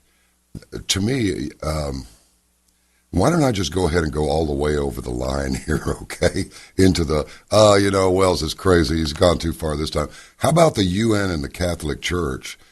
I'm not talking about the faithful, I'm talking about the ones who run it. I'm thinking the UN and the hierarchy of the Catholic Church need to be quarantined away from the rest of us. Now, what do you think about an outrageous statement like that? Because I don't see anything but conflict coming out of, that Pope can stand there with all the piety that he can muster as far as his superficial appearance is concerned. This guy is a troublemaker and has gone around the world for the last 2 or 3 years just making problems and exacerbating every problem that was already there while creating new ones, primarily over migration, the immigration and all that. It's like, who's running this guy, Stephen? Who is running this Pope? He's not doing this on his own. They got Benedict out of the way because he wasn't going to be a player. That's obvious. You know, he's effectively a prisoner in the Vatican. So who's running this Pope? You know, that is a good question. And they normally say the black Pope is the one that runs the white Pope. And in this case here, though, Pope Francis was a Jesuit, so therefore he was a black Pope to begin with. But he wasn't actually the black Pope. There was another guy in charge of that before that. But here's what's interesting when you say that. I want to be in agreement with you, John. There's a lot of good Catholic people. Even Pope Benedict made a statement on one of his radio broadcasts back in 2015. He says that there have been Jesuits that have hijacked the Vatican. All right, so there's a power struggle even within the Catholic Church itself. And I know this for a fact. I had a Catholic, big Catholic group in South America write an article about one of the videos I'd done about Pope Francis, and they were in a complete agreement with the way he's doing. But if Pope Benedict got away, and he said it on live radio, so there was no way for them to censor this out, but he said that the Vatican had been hijacked by Jesuits. And knowing that Pope Francis is a Jesuit, he's clearly identifying who's actually taken over. There's a lot of people that are against him. Even recently, Pope Francis took and stepped outside of the Vatican's authority and took the Knights of Malta and demanded the head of the Knights of Malta resign. And he did. And then he appointed the former neo-Nazi thug into the Knights of Malta's leadership, and then demanded that all Masons, Freemasons, be kicked out of the Catholic Church and out of prominent positions. Now, you realize what he's doing. He's reaching towards Donald Trump. And I'm not for Freemasons either. I'm against all these secret societies myself. I'm sure there's many people that are low Freemasons that probably don't even know the depths of what Freemasonry goes. But you got to keep in mind, John, Albert Pike actually wrote in his book about the orders of the Freemasonry that they were going to build, they were commissioned to build the third temple for the Pope of Rome. So I think there's a struggle between the Masons and that of the Knights of Malta for power over who's going to run the world as far as in these particular religious circles here. And I think myself, I think that President Trump, if he had his way, would like to see Cardinal Dole be the next Pope instead of that of Pope Francis. So there is a battle going on. And who does he answer to? Maybe he's the guy that answers to one of these alien beings. I mean, let's look at the reality of it. Everything that we see, whether it be that the demons want to live in the human bodies, which there's another passage that proves that too in the Bible when Jesus goes to cast out the devils that's out of the maniac of Gadara, and there's a bunch of devils living in him. And that's just a spiritual thing. What about the technology of black goo? But just throw that in there. But going back to what's going on, they're trying there is a fight for global dominance. But who controls the Freemasons? Who controls the Knights of Malta? Well, we know the Knights of Malta are controlled by the Vatican, at least through Pope Francis. He's the one that's calling the shots there. But who controls them? And like you said, John, who does? The only thing that I can figure, I mean, we might say, well, the elite. Well, who are the elite? I mean, the only elite that we really see that's in front of our faces is people like George Soros, or you have also Henry Kissinger, which, by the way, is very good friends with Vladimir Putin. He's very good friends with Donald Trump. In fact, on Czech television, we had they'd interviewed them. The Czech TV went to America and interviewed Kissinger, and they said, "Well, we're not really going to talk about Trump." And Kissinger said, "Why not? I'm one of his closest advisors." You know, so what's all this about? You know, which elite groups are with who, and where is the struggle? To me, it's clearly a struggle, but I don't know which way it's going to go. I do believe, though, that I think that there's a struggle I think there's some that want to remove Pope Francis from power, and they want to put in a different pope. And I think that's what the Masons would like to see happen. Whether or not it will happen or not, I don't know. Good question. Let me ask you something. And this is, I'm always saying that. Let me ask you something. Hey, let me ask you something. Stephen, we've been kind of all over the place here on the one hand, and on the other, everything that we've discussed today is related somehow. But I'm getting a little confused over Knights Templar, the Jesuits, Knights of Malta, the Catholic Church, the UN, the Freemasons, and Israel. It's like, I got a feeling that some people are holding their fingers in their ears trying to keep their brains from coming out. What do we want? And I'm asking you, because to me it's like, look, just throw a bunch of information up there and see if you can connect the dots, because it's confusing. And you can either ignore it or you can go, wait a minute, there's got to be a reason it's this confusing. I have a feeling the confusion is deliberate. And if the confusion is deliberate, that means something is being concealed.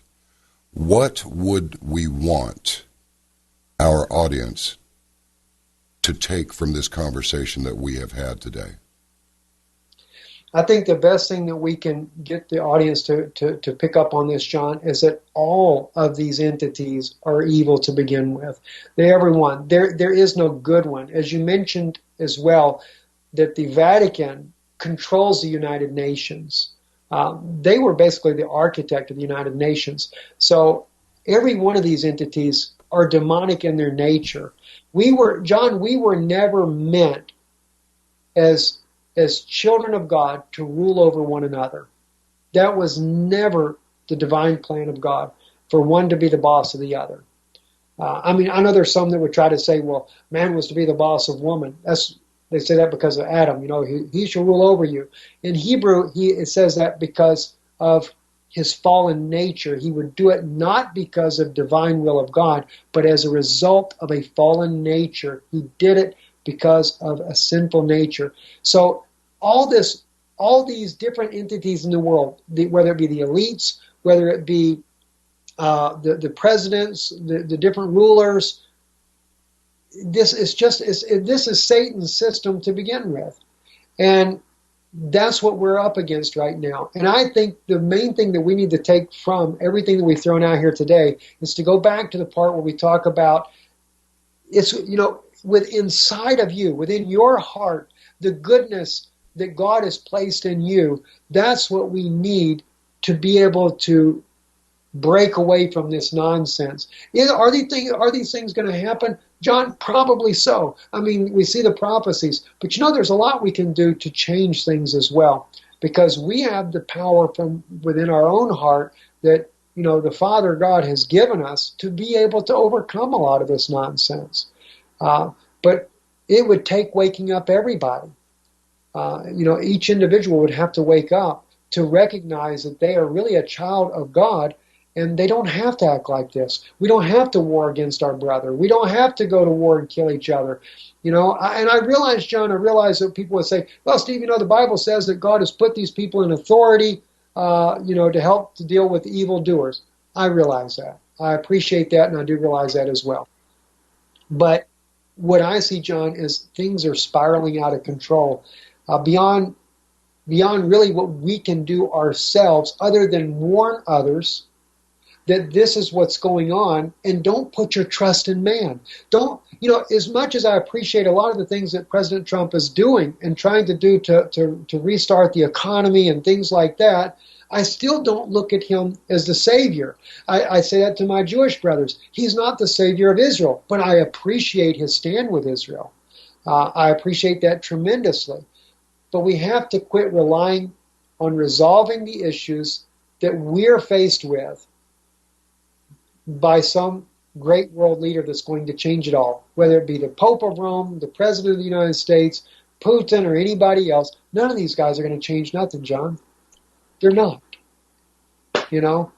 So we need to start looking for a higher calling, than what we're dealing with now. That's beautiful. What's cooking on Israeli News Live right now? We are keeping up with all these things as they're breaking. I've been actually getting more into some prophetic things. I hadn't done that in quite a while, I should say.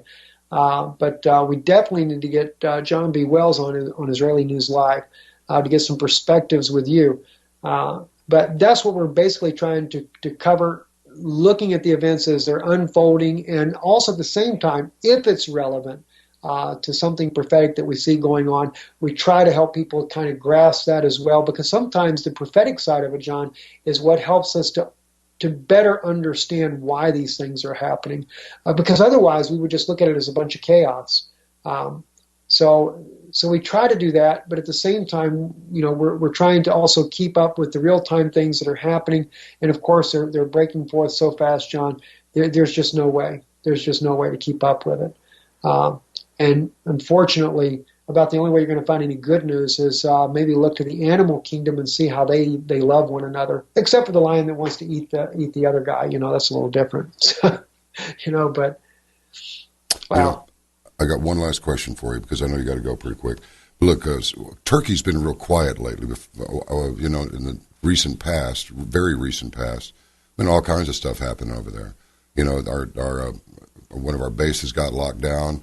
And then the ambassador gets whacked out. The Russian ambassador gets whacked out at an art exhibition.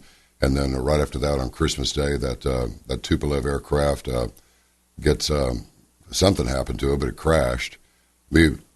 Whenever an area of the world that has been rather loud recently suddenly gets quiet, for some reason that draws my attention.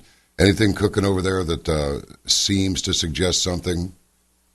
Actually, I know a little bit on the inside on this. I was talking with Murad Gazdiev, who is the RT correspondent who's been on the ground in Aleppo, and I asked him recently about President Erdogan and what appeared to me that there was being fighting between the Syrian military and that of the Turkish military. It's not been making mainstream media.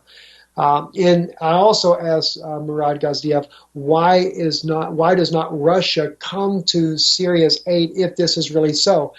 He did confirm with me that he said, you are right. He said, what you're seeing is true. He said the Turkish government and the Syrians have been doing these, so what they call tit for tat. One will drop bombs on one and the other one drops bombs on the others. He said they never escalate into a full escalation. And he said to me as well, why Russia doesn't get involved into this? He said because it would be a major step for Russia to take, and it would be a very costly one if Russia were to engage Turkey, because Turkey does have a very sizable military. And so he said Russia kind of is intentionally standing down. I still believe, though, John, that it's very risky for Russia to have such a close alliance with Turkey, because given the fact that under Erdogan so much evil has been done to the YPG and the YPJ. That's the Kurdish fighters. The J is for the women and the YPG is for the men. But these people have really been thrown under the bus by the Turks. And nobody, even though the U.S. and the Russians say that this is the greatest fighting force against ISIS in Syria, they still are bombarded by bombs by the Turkish military, and the Turkish military does it without impunity. So I still think that Erdogan has aspirations of a greater empire as in the old days of the Ottoman Empire, and this is what his ideas are for, is what his goals and ambitions are for. At the same time, what I'm concerned about is if there ends up a conflict between the United States and Russia, and of course, let's say Iran in this case as well, because the U.S. and the French and the British recently had 17 ships over there off of Iran's coast. They're kind of taunting Iran on a little bit. And which way would Turkey lean if we end up in a battle in the Middle East like that? All right. And okay, I said it was the last question, but it's not. Not a peep out of Syria lately. What's going on? What's going on in Syria? Nothing's coming out of there. It's the fight is still going on big time, John, and that's what's interesting. You're right. We're not seeing a lot of about Syria. I haven't even been reporting much on Syria like I should. There's a lot of fighting going on around Damascus now. Supposedly, there was a quick news brief that was shot out between some of the journalists that I know, but then it was removed. So I've not been able to confirm it. But supposedly a rocket was fired from Gaza, not the Gaza on the Israeli side, but from the Syrian side into Israel. But I've not been able to confirm that as of yet. But there is a lot of fighting still going on around Damascus. And I don't know if we've ever mentioned it here before or not, but Putin had a phone call by Prime Minister Netanyahu when this whole thing was coming up with the UN Security Council there in France, which we were there on location to cover that. But right before they met, the 75 nations that came together against Israel, he contacted Putin and told Putin, he said, by the way, this is in Russian news, never made Western media, he said, we are considering entering into Syria to go towards Damascus. I think that what he was doing was giving away the game plan that was prepared by Obama before leaving office. That was one of the things they were doing. He was kind of giving him a heads up. But nonetheless, the way the fighting has been going on around Damascus and also in other parts of the country, it is still a very dangerous war there, and there's still a lot of people being killed, and it just doesn't seem to be an end in sight as of yet, John. It's really a messed up situation. All right. Well, we're going to stay in touch, and you stay healthy out there. I really appreciate your contribution to the program. I appreciate your work very much. I mean, you're a bona fide journalist. It's IsraeliNewsLive.org. It's not .com. So, I mean, you're a verifiable journalist. There are a lot of hackers out there. You're not one of them. And I really appreciate what you're doing. It's has the potential to be dangerous these days, doesn't it? Yes, it does, John. It does. It's not safe a lot of times, especially some of the places we're traveling in now. And migrant issue is becoming a bigger issue in Europe as well. Now they're moving into Czech Republic. They're bringing in a lot of refugees here as well. So now we have a new thing going on that the world doesn't know about. All right. All right, well, we're going to talk again soon. Write that on the wall, okay? When do we get you on Israeli News Live, John? Anytime you want. I don't know what happened the last time we tried to schedule something, but I'm ready to go. Maybe we can try out our new platform that we're doing the beta test on now. It's a smoking hot platform. I think you'll like it a lot. Great audio quality, and maybe even some of the caravanners will like to get into it later themselves. It's good stuff. So, hey, just get a hold of Ken. Okay, and then real quick though, on your end, what is a subject that you would like to get into? There's such a variety of subjects that we can get into, but they all seem to be kind of the same thing. I'm now, as far as the Middle East is concerned, I'm no Middle East analyst. There's guys that there are guys that are being paid a lot of money to analyze that spot, and they're not doing very well right now. But because they're going, we don't know what's happening over there. But I'll tell you what, the thing that interests me the most right now is the clearly orchestrated attempt at bringing this country into some sort of civil discord. I think they really want it. I'm thinking we're going to see. I'm not thinking we might see something. Maybe. I'm thinking we're going to see something this summer. Definitely. All right. What is a better day and a rough idea of a time, and then I'll get with Ken to do it. Anytime this week coming up is good for me. If weekend is better, I'm okay with that as well. So you let me know. Look, Monday's always good. Just pick a day. I'll work it out. I'll work it out. Doesn't matter what it is. Just pick the day that's convenient for you. I'll work it out. Okay, sounds good. All right. Sounds very good. Well, if you ever want a good guess, though, that Harold Kautz, the German physicist that I know, yeah, especially on chemtrails. Oh my God, this stuff is all real. I mean, we thought it was just like, yeah, maybe, but I think it's because we really found staying in a state of denial a little more comfortable than actually going, okay, they're real, but now we can't get any more answers as to what they really are. I mean, there are all kinds of theories of what they are and the changes that they're causing. Is it the weather? Is it changing people? I think personally there's a component, a nano component there that's actually infecting the human being. I mean, why else would they be spraying this all over the world? Now, of course, we had that dude, Al Gore, get out there and say, well, I don't think spraying stuff in the sky to reflect sunlight back is helping anything. It's like, okay, so we really think that it's doing that? So it was... They're up to something, John, and it is real. And there are a lot of things I can't even say on my own channel. People just freak out. They're, oh, my God, there's so much, John, I would like to say, but it would blow people's minds. And when it comes to like what I was saying briefly, kind of impartial there on your channel, I do believe that there's a lot inside of us that can be woke up that would give us an edge over what we're about to face. And if we don't wake up, John, we're going to be trampled down. I think we've tapped out everything that we can get. I think we've gotten all the juice we can out of our restrained and somewhat conservative analyses of some of these subjects. Maybe, Stephen, it's time to get wild and freak people out, because even if most of the stuff that caused them to freak out gets shaken out and go, okay, but that wasn't really an important thing. That was just kind of the skin. Once we get rid of the skin on the orange, we get down all the way to past the fruit and into the pips down inside. Yeah. Maybe this is something that people... In other words, I don't think we should be squeamish about freaking people out. I think there's plenty... But because, first of all, I don't think they're going to freak out. I don't think they're going to freak out at all. I think most of them are going to go, well, thank God somebody finally gave me something that actually I can sink my teeth into, and it'll help me make some sense of what's really going on, because you're certainly not going to get that from... I'm not... You're hearing me say the term mainstream media for among the last times that I'm even going to say it. They have become such a non-entity. They're not even worth mentioning anymore. Yeah.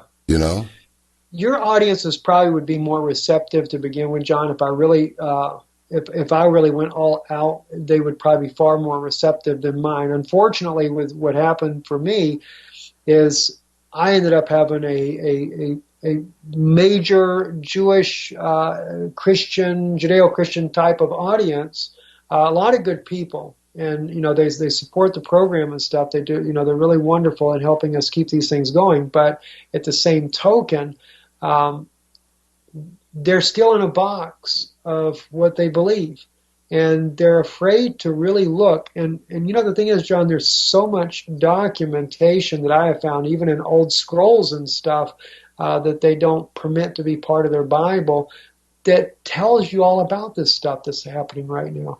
Even the things that the scientists, Harold was blown away when I told him that these things are written in prophetic tongues of what happened and stuff like that. Even like, for example, you mentioned the Tower of Babel. Do you know the Tower of Babel, John, was actually designed as an interdimensional, this is what it was. They were trying to leave the earth, to leave this dimension that they were in. Doesn't surprise me in the least. And in fact, look, let's put it another way. I said this yesterday, I think. I'm pretty sure it comes from Scripture. Okay, I am sure. What makes you think that you weren't born for a time such as this? And I'll take it a little bit farther. What makes us think that it's okay to not discuss certain things? If it freaks out some people, they'll get over it and they'll be better for it. But to not release the information, I think is just wrong. I got one I'll share with you because you're a friend, but I would not. I'd be so. I want to ask you a question. What do you think about reincarnation, John? I know that's a crazy one. Not really.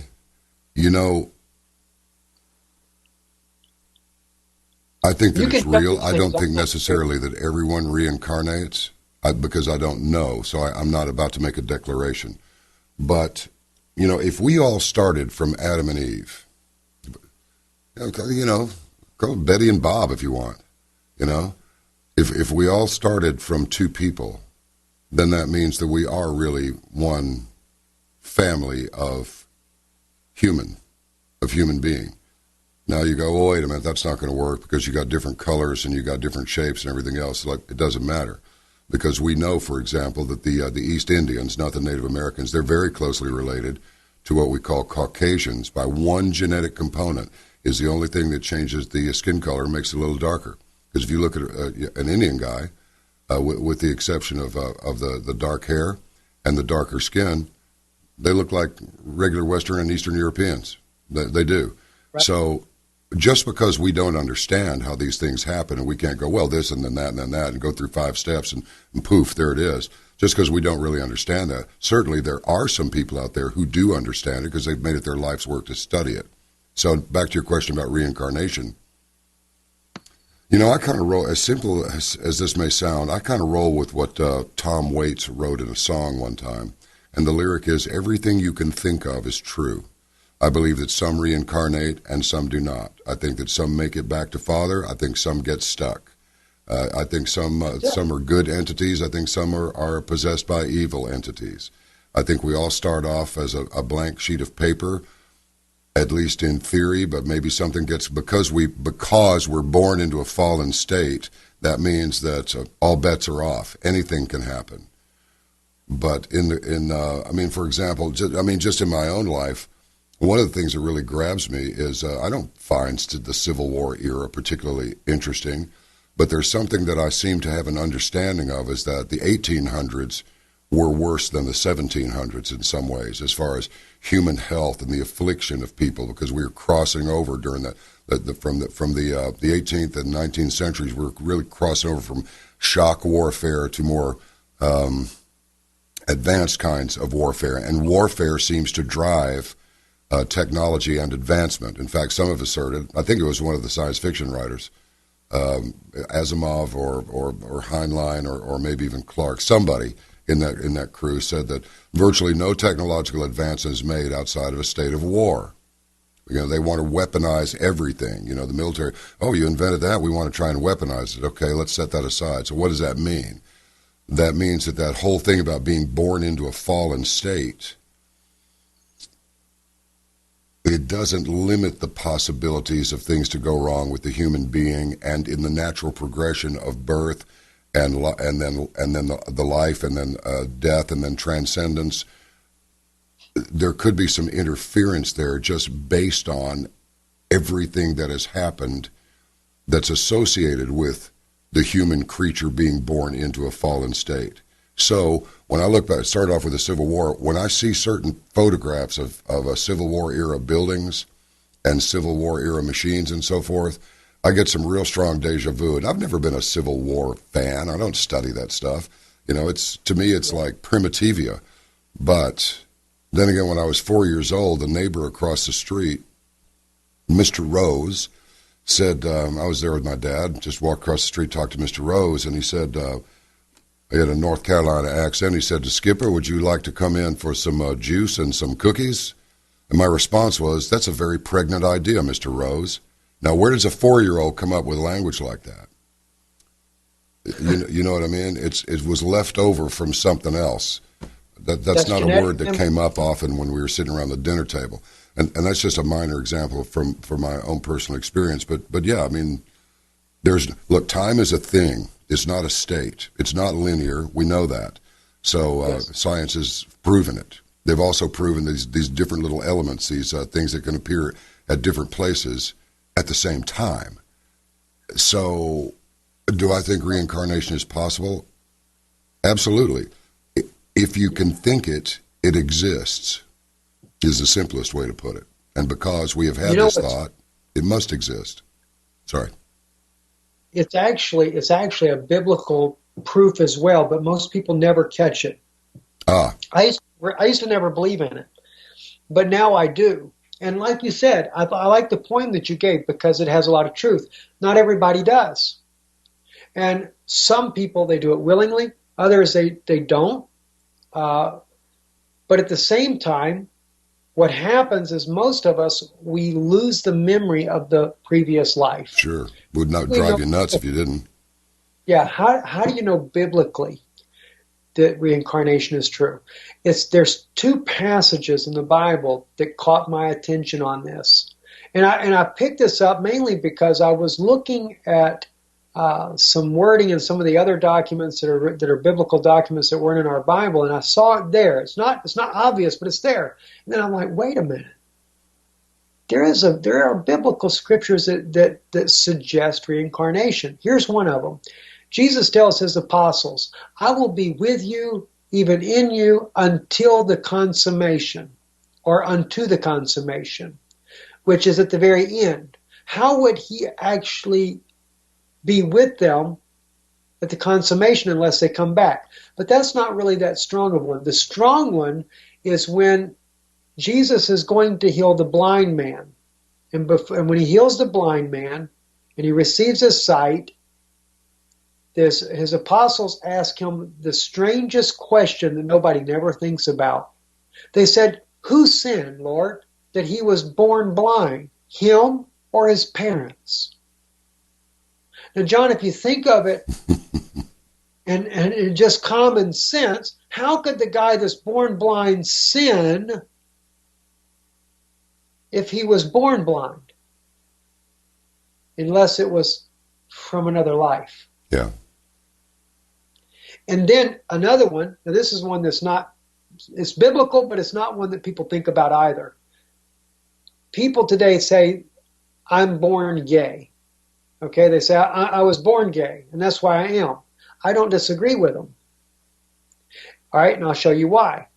Because the Bible says that because they receive not the knowledge of or they receive not the love of the knowledge of the truth, he gave them over to do those things that were unseemingly, man living with man and woman with woman. But most people that walk away from the gospel, they never become gay for doing that. But the next life they come into, they have to pay for walking away from the word. And they come back that way. But here's what's interesting. Jesus makes another statement. God is not willing for any to be lost, but all might come to repentance. And he's long-suffering. Our little time on earth is not very long-suffering, John.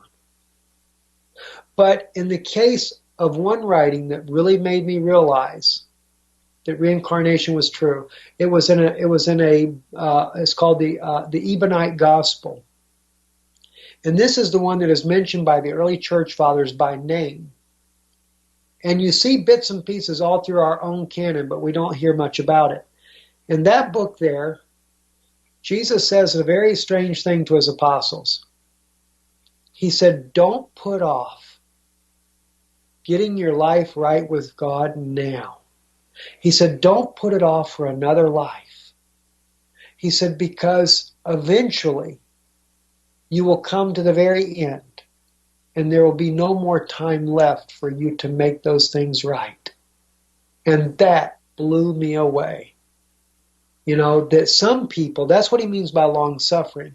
It's because the main reason why people come back is because they're still trying to correct something in their life from, they just haven't got it right yet. But some people, though, John, or I believe as well, like you said, we couldn't have started all off with Adam and Eve because there's only two people at the beginning. Right. So some of us don't show up until later down the road anyway. And then some, I think, come back by choice, like in the case of Moses and Elijah. Moses and Elijah, they choose to come back to help humanity. But this whole thing about the DNA, though, that caught my attention, and then I began to do the research and finding out that, yes, DNA, we have genetic DNA in us. Your DNA can also come from a past life. That's why you have the deja vu. When you're around these things that are about civil war, it's because no doubt you were probably alive during that time. Generally, they say when you have deja vu about it, it's because that's another life that you lived. Otherwise, if it's not deja vu, but it's more of a talent or something like that, that could also be from an ancestor and their DNA coming down and it being genetically encoded in you. Like our daughter can, at 8 years old, can compose music. How in the world does she do that? Right. Well, you know, and another thing that really, in my mind at least, it goes to what you were saying, as well as to a couple of things that I've said, a couple of components, and it is this. They have now seen,